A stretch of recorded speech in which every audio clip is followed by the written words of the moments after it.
I want to ask you, as a fellow HBCU alum, what inspired you to attend FAMU? So like I said, so I was supposed to go to Xavier. I Mm-hmm. was at that time in high school. I wanted to be an orthodontist. Xavier's a very science major heavy university, and again, it's black and it's Catholic, so that's just where I just thought I was gonna go. I kind of fell into staying in Florida by default due to Hurricane Katrina. My sister's godmom graduated from Florida State, so I just went there because, like I said, I got accepted there, and Auburn. That's where my sister's dad went. I just applied to like schools that I didn't really have a lot of direction when it came to picking the whole college thing. So I just applied to stuff that people who I liked went to, you Yeah. know. So then I ended up going to Florida State because I had this scholarship called Bright Futures where they paid for like your tuition if you went to a state university school. And Florida State, that didn't go too well. I took a break from school around 2010.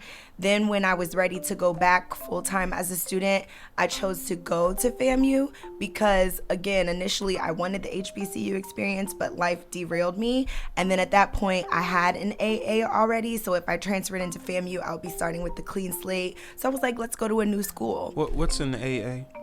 My associate's degree. Oh, okay. Yeah. Okay. I had enough credits when I stopped going to school that when I picked back up, it was like, I only had to go for 2 years. Gotcha. So I ended up transferring into FAMU from Florida State after I took a break from school. And it was the best thing I ever did. Like, I needed the clean slate. I was glad that I did that.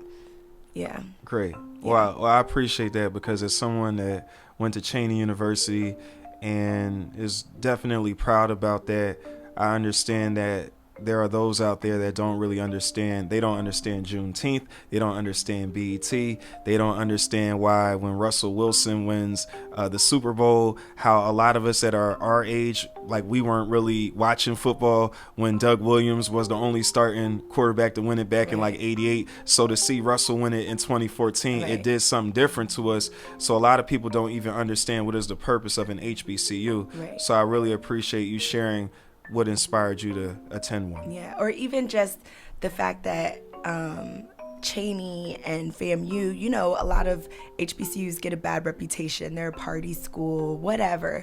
But when you go to an HBCU or when you have family members who attend them, you realize that a lot of those rumors are seated in anti-blackness, but Yeah. outside of that, those schools give students second chances. Students who weren't, great academically in high school. A lot of times, schools like FAMU, Cheney, they have programs where you can go in the summer and kind of prove yourself and then get admitted in the fall.